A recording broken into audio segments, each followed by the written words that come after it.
Through the Bible with Les Feldick. An Oklahoma rancher and farmer, Les Feldick has been teaching homestyle Bible classes for 20 years in Iowa, Oklahoma, and Texas. Les Feldick's unique style of Bible teaching has made the books of the Bible come to life. When Les is teaching, it's so interesting that people say time just seems to fly by. And now, here is Les Feldick.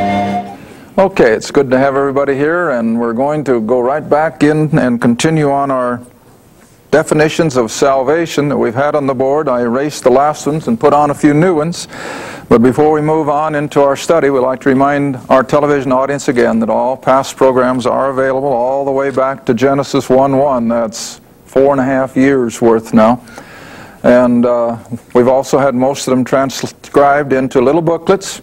And on the flyleaf of one of the little booklets we got over there in front of the camera, we have the television log of all the stations where we are currently on the air from the various cities around the world and no, across the country. We're not around the world yet.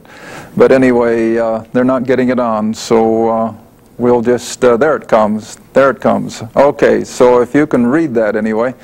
We do have a station in Denver, Minneapolis, St. Paul, Tulsa, of course, and Indianapolis, Roanoke, Virginia, New Orleans, Louisiana, and then the satellite, which reaches from coast to coast, and a lot of the small Christian stations are picking it up off the satellite and are relaying it, and we appreciate that. That doesn't cost us anything. They do it as a public service, and we're getting a lot of response from those people.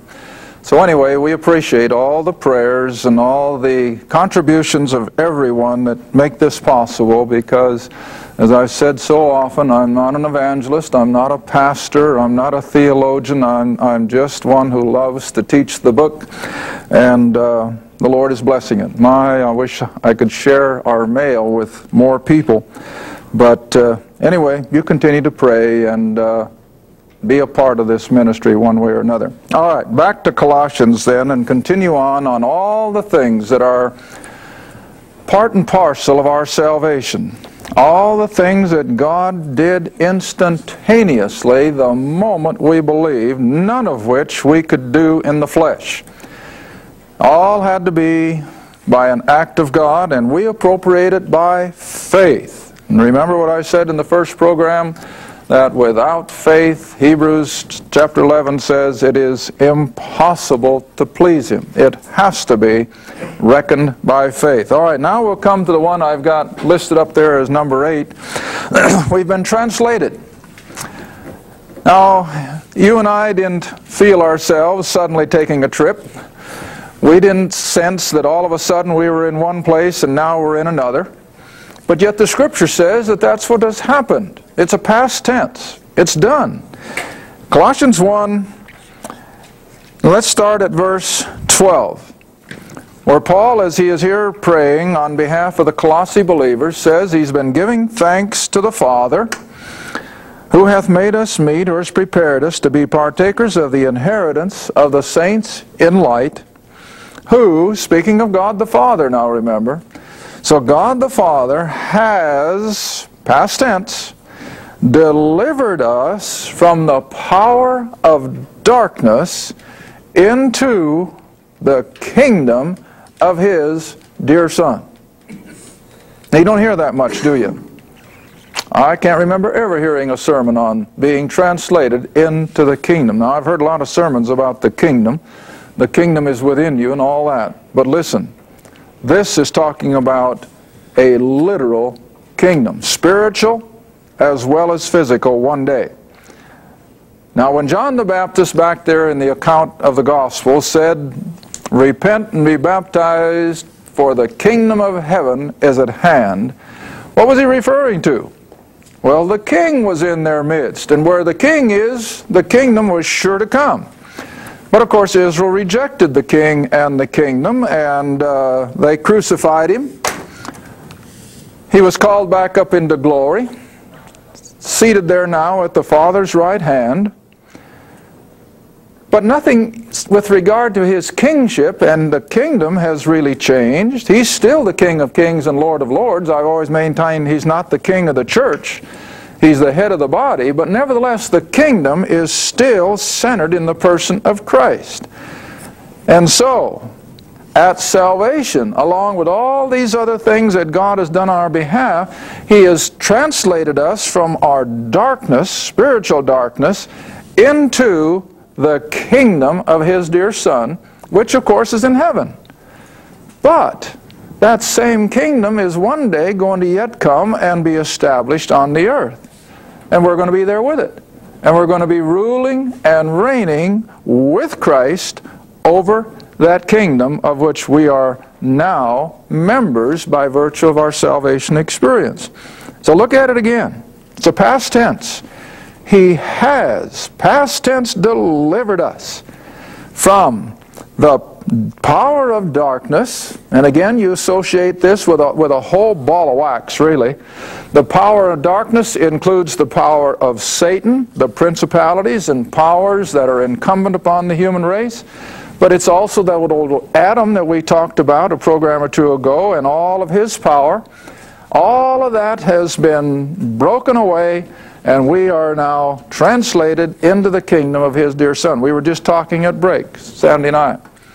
And I've said it before, and I'll say it again. The world out there thinks that they are in freedom. And they feel sorry for us because they think we're bound up with our do's and our don'ts and our inhibitions and so forth. But listen, it's the other way around. The world is out there under the chains of darkness, of rebellion, of satanic power, and we have been set free. We have the best exercise of free will of anybody in this world. And that's why we constantly say that our freedom is not licensed, because our freedom is so God-given that we don't want to do the things that license would, of course, permit. So I never want to be misunderstood that just because we have such freedom, we have that complete exercise now of the free will that the unsaved person has nothing of. He's bound. He's under chains. We're free. And we've been translated into the kingdom of His dear Son. Now, to back that up a little bit, back up a couple pages to Philippians. Next little book to the left. Philippians chapter 3, verse 20. Oh, just another backup to say the same thing. Philippians chapter 3, verse 20. For our conversation, King James, newer translations have what? Citizenship. For our citizenship is where? In heaven. See, now you don't feel like you're a citizen of heaven, do you? You're pretty much on terra firma. But by faith, you and I know that we're already citizens of heaven, because that's what the book says. And so our citizenship is in heaven, from whence, from that same heaven, that we look for the Savior, at His coming for us, at the rapture. And I was just reminded the other day that I haven't talked about the rapture in this program for almost 20 or 30 weeks. So I guess I'm going to have to again one of these days. Maybe our next taping, we'll take a good solid look at this next event on God's calendar. We don't know when it'll be, but we certainly feel like it can't be too far into the future. And that is that soon appearing of the great God and our Savior Jesus Christ to meet us in the air. And we know that, again, that's something that we take by faith because the Word declares it. But anyway, we have been translated now out of the kingdom of darkness, out of the kingdom of Satan and the curse and the old Adam, and we are now a member of the kingdom, which of course is now located in glory. We're waiting for it to still come, and when Christ returns and sets up His kingdom, we of course will be in it. All right, now another one that's probably a little harder to swallow is in chapter 8 of Romans again, and that is that we've been glorified. Now this probably isn't quite as definitive as some of these other things, but nevertheless, I want to show you the verse in Romans chapter 8. And we'll begin with verse 14. Romans chapter 8, beginning at verse 14. And I have to remind my listeners, Paul always writes to the believer.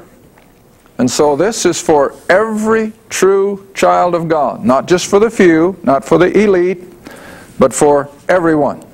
Verse 14, for as many as are led by the Spirit of God, they are already, not going to be, but they are the sons of God, or the children of God.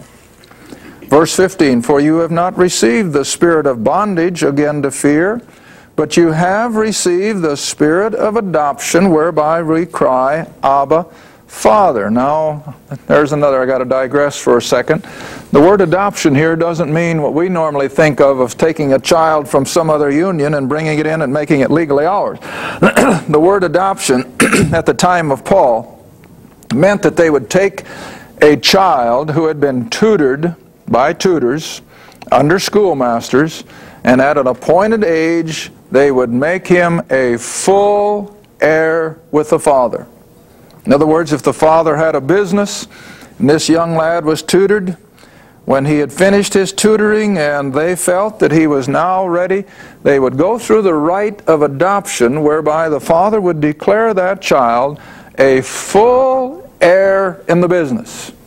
I always like to think of the first time we were in Israel years ago, and my wife is pretty good at bartering, and we were in one of those shops, and she said all the way along, she said, I'm only going to shop one time, I don't want to be picking up bits and pieces. She said, I want to go in and buy what I want and be over with it. So we went in this one beautiful shop, and there was a little lad behind the counter. He couldn't have been over, what, 10, 11 years old, honey?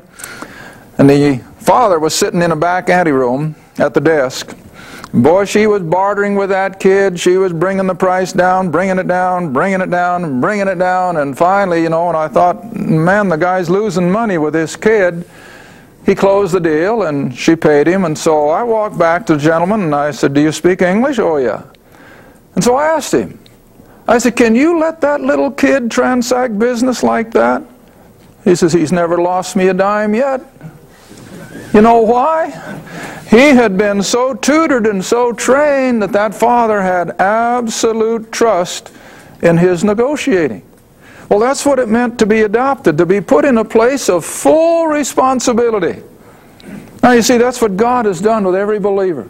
I haven't even put that in my list. See, this is free for nothing. We have been placed as the full child, a joint heir, as it says here. What responsibility? That's a responsibility, just like that kid. It was his responsibility that she not take him down too far. He had to still show a profit. And it's the same way with us in the Lord's service. He has placed us in places of responsibility. And as I said 3 weeks ago, or last taping I think, to handle this book, whether you're a Sunday school teacher or a women's group leader, or whether you're a missionary or a pastor or whatever, to handle this book is an awesome responsibility. Don't you ever take it lightly, because these things are eternal, see? And we have to look at it this way. But here, Paul says we've been placed now then through the spirit of adoption as a complete heir with the Father. And then, verse 16, the Spirit Himself beareth witness with our spirit that we will be, what? Are. Present tense. We are the children of God. And if children, then what? Heirs. And if we're heirs of God, then we're joint heirs with Christ. Now you see, the average believer doesn't have a slightest hint of this. That when we became a child of God at the moment of our salvation, the moment we believed, God declared us a full son of the Father. A joint heir with Christ. I can't comprehend that. It's beyond me. Because you know what joint heirship means, if I understand the law? For a husband and wife to be joint heirs, what's his is hers and vice versa. They're co-equal. Do you realize where that puts us? That tells me that one day everything that is Christ's is going to be ours. That's awesome. But the book says it. Everything that's His is going to be ours. Oh, let me show you another verse. Oh, we've had a lot of fun in some of our other classes during the week. Come over to Ephesians.